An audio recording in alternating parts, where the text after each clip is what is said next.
OSDC watermark. Applying watermarks to your PDFs is simple. Use CD to change your working location. Next, use the sbccmd command to activate OSDC's library. Use -D for your original document and use -O for your output. Don't forget your file extensions. Next, for the watermark parameter, we will type -wmark text, followed by your watermark. I used sample.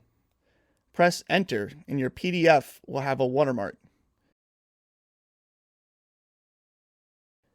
Your watermark is faint in the background of your document. Its style can be changed with additional instructions.